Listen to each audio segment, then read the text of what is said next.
Welcome back to the Breakout Barn. It is a maybe snowy, balmy, freezing January morning.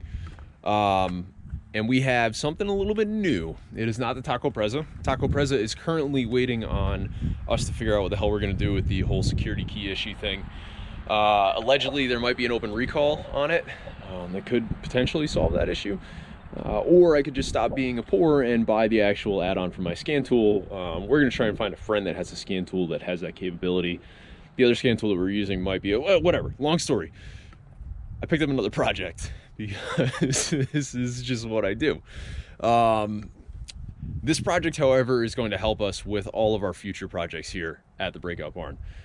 So I have a penchant for old tools. Old tools are the best tools. The mechanically built, made to last cast iron crap that's 1,000,000 pounds lasts forever, and stuff today just sucks, right? So with that being said, I give to you one 1944 to 47-ish Jefferson 601 Power Hacksaw. So this unit was made from as early as I can find 1922 up until the early 70s by a company named Keller. Keller sold these under the Jefferson brand as the smaller, quote-unquote, portable version of their larger Power Hacksaws. So for those who are unaware, the Power Hacksaw is the precursor to today's modern-day bandsaw. Back in the, I should say, metal cutting bandsaw, because bandsaws have been around for a long time. But the Power Hacksaw was another take on getting precise, accurate cuts in an automated fashion. So these things are extremely mechanically simple, which is part of what makes them so awesome. We have a 1 horsepower AC motor with a 2-speed shiv set up on it, drives a V-belt to a larger shiv. We have a gear reduction assembly that drives a rotational actuator that moves the Power Hacksaw blade back and forth. This is ye old blade here, and this guy is chonky. So what we have in addition to that, we have actually how these things were sold brand new. This switch has definitely been replaced because this looks like 90s vintage at this point. But this is exactly how these things were sold. You could get them one of two ways. Either as the benchtop model, which was this with some feet on it, or as the portable model, which is this with wheels on it. These wheels are obviously not 1940s, have been replaced since, but the serial number on it puts it somewhere in the 44 to 47 range from what I can tell. There's not a ton of information on these saws. It's mostly old user manuals and that kind of stuff. And the saw is 95% complete. We're missing the automatic kill switch here, which is going to be easy enough to implement a new one, considering we've just got a 1 volt or 115 volt AC motor here. We're basically putting a relay shutoff in there. But they have, full locking mechanical part holder, let's call it, stock holder, fixture's the appropriate term. It's really cold. My brain isn't working that great, but I wanted to show you this thing in the light before I got it into the shop, and show you just what kind of shape it's in before we clean it up a little bit. So these obviously unbolt. You could do miter cuts up to 45 degrees with this. The 601 had a cutting area of 5 inches by 4 3/4, I think. So it's colloquially known as a 5x5 saw. Which is the box here, which means that we can cut up to 2 3/4 inch round stock at a 45-degree angle, I believe is what that comes down to. But Power Hacksaws, for those who are unaware, make extremely precise cuts relative to a bandsaw. So bandsaws have mild issues with keeping tension on the blade. Especially when you start to get a little bit of heat in that blade. That heat tends to walk as it cuts down the face of it. Power Hacksaw is super simple, right? It uses the gravity of the blade itself, so it's not putting additional pressure on this cast iron fork arm, basically, to carry the blade through the material. This whole guide mechanism here makes sure that the blade doesn't walk back and forth on the stock that you're cutting, and it gives you a really clean, precise cut. This is a the 601 uses a 10 to 12 inch blade. There's some other models that used an 18-inch blade. I think the 605 was the next step up in the Jefferson. And then the Kellers all went to, they call them a 5x5 or a 6x6, I think all the way up to a 9x9. And that all references the cutting box area here. So I used one of these saws a long time ago and I fell in love with it. And I've been looking at adding a bandsaw to replace my chop saw that I use for a lot of my metal fabrication stuff. And everything that I found about bandsaws is you pay $200-300 for an entry-level one, up to $600, and they all kind of suck. They're made of plastic, they have issues with switches, they just suck. This thing, on the other hand, I doubt this thing has been painted once since it left the factory floor. It probably still has some World War II era grease in there somewhere. So we're gonna get this thing cleaned up kind of nice, you know, get all this schmutz off of it, get a good look at it. It's missing the belt guard, which was an optional piece here. You can see there's a through hole there that's actually got some witness marks in it. So chances are this thing had a belt guard on it at one point. Do a little bit of mild restoration on it. It doesn't need a ton, right? And then we're gonna use this for cutting a lot of tube, some exhaust stuff, some intake stuff, a lot of Datsun related stuff, right? So cool piece, not a lot of information on it. The more information that I could put out there, hopefully this helps someone else. Welcome back from that, whenever, I don't know, 30 seconds ago when I was talking to the back of my truck. Status report update. We have moved the saw inside. We have done a little bit of research because it's been about 10 days since I got this thing home. Maybe a little bit longer than that, but so we've done a little bit of research into what this is, where it came from, how it's doing, the shape that it's in addition to kind of religiously soaking it down with some degreaser. And what I ultimately found is that I don't believe that this unit is actually from 1944, 46, what I originally suspected. The serial number, when I got some of that grease and grime off of it, it leads me to believe that the actual saw portion of this is from the late 50s, 1958 specifically. And then the base is from the early to mid 70s. And that kind of makes a little bit more sense. We've got this sticker here that says adjust Gibbs after approximately 10 hours of operation. That sticker holding up from the 40s, just based on their printing practices and how things went, I don't think it would still be there, right? Even if the thing saw super minimal use all the way throughout. In addition to some of these light fixtures, this switch mechanism has actually been replaced for sure. But looking at the actual style here, this is more in line with the 50s and 60s of this J-box and the screws and the faceplate for this outlet. The base being from the 70s makes sense, especially with these polycast wheels and rubber, hard, well, plastic at this point, tires. So everything in the 70s was made out of plastic. Well, that was kind of the start of the plastic revolution, I guess we'll call it. So anyway, so plans with this, we're still missing a couple of pieces, right? I've got it plugged into the wall right now. I'm going to show you guys how it operates now. We are going to go through, completely clean it up, see what it looks like. I bought paint to refinish it. I think I'd be doing a big disservice to this unit if I painted it. I think it's got a lot of cool history, patina wise. You know, I think we're going to find some pretty neat stuff under all the gunk and grime. So I don't think that I'm going to do a ton of restoration on this. If we pull the grease and the dirt and the cut stuff off and we find ultimately just trash, that it's trash, the surface is trash and there's imperfections that are going to lead to issues down the road, then we'll sand it and blast it and get it all cleaned up and get a fresh coat of paint on it. But the only place that I think I might do that with regardless is the base itself. As you can see here, the feet where they've made contact on the ground over time have just started to rust a little bit of surface rust from where the paint has kind of stripped away and moisture has just gotten in there. And so maybe the base, maybe not. Again, we'll see when we get it apart. But I want to go over the basic operation of this unit because these things are really cool and there's just not that many of them left out there, right? So you have a motor that spins a belt. Belt on this sheave drives a reduction gear to this big sprocket. There's a shaft through the sprocket. It comes over to a rotary cam mechanism.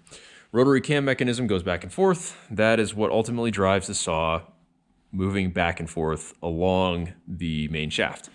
Some of this other stuff that's hanging on here, there's a tightening bolt on the side. We'll call it a set screw right there, for setting a guide for the material. So looks like we've actually got a couple of different positions that this thing can live in. And then these jaws are fully miter adjustable, 45 degrees this way and that way.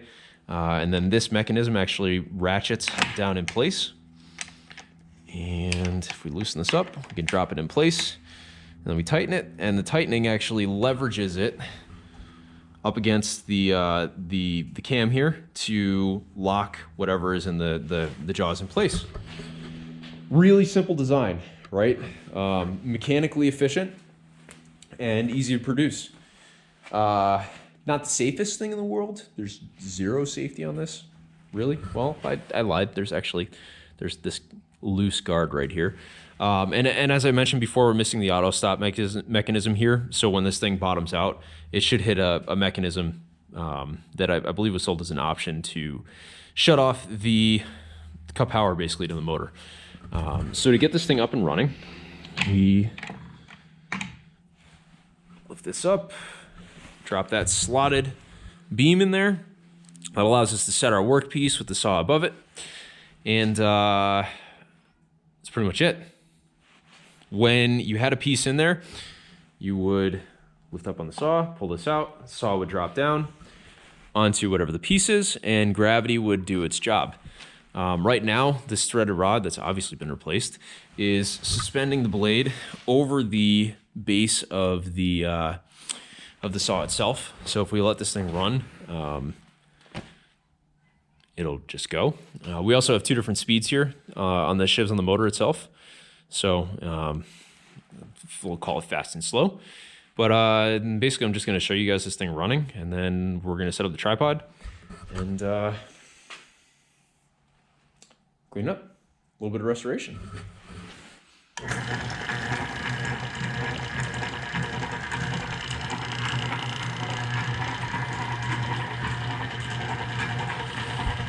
It's a really simple design here, right? The motor is actually hinged to compensate for the vibrations that are caused by this whole thing operating. It's got some pretty beefy springs in there. I mean, this is me. I'm not talking extra loud or anything. This thing's got, I don't know. It's quieter than my Sawzall. We'll see how loud it is when it actually makes a cut, but that's pretty much it, right? I mean, that's what it does. A saw blade moves back and forth, and it cuts stuff. Sweet. So we're gonna set the tripod, get to clean this thing.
So you guys remember that Jefferson 602 that I was taking apart like, I don't know, 46 seconds ago on that time lapse?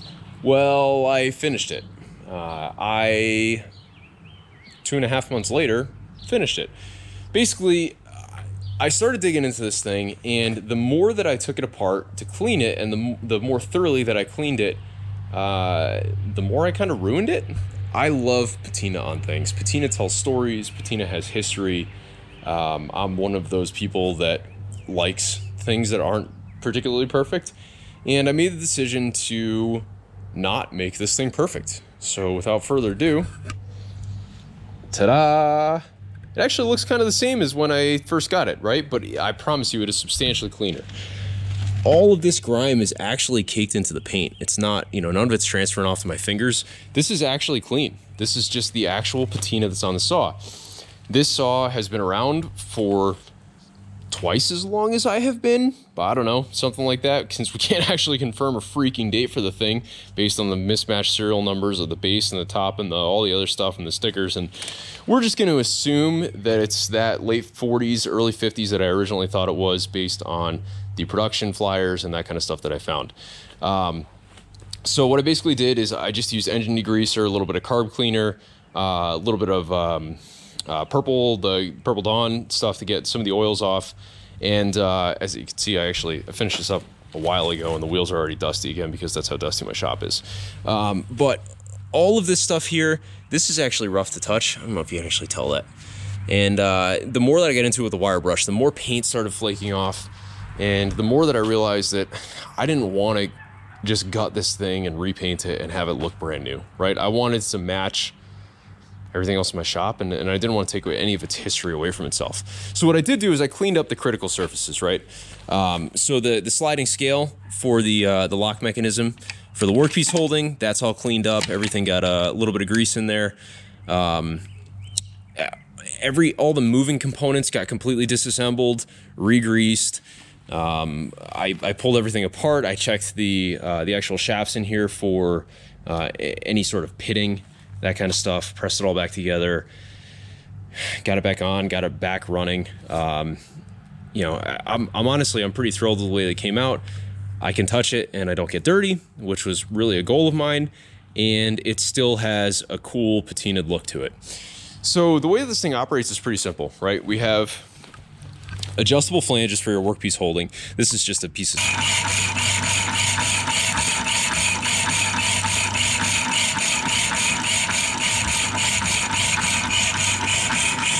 You can see it's making progress there. We got just the right amount of grease on the bar stock. Couldn't find anything in the user's manual as to how many pumps, we'll call it, because I have a hand pump grease that. So I just kind of went until I saw some poking out. Sounds good, right? But look how fast this guy's cutting. It's been all of 30 seconds. And part of the reason that I chose this open stock is because you can actually see the blade travel through all the way. And now we're all the way down to the bottom. Couple strokes left.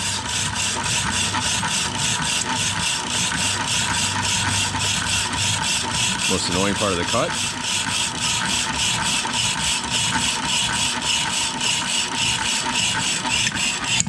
And across the finish line. And that, my friends, is a Jefferson 602 bandsaw cut.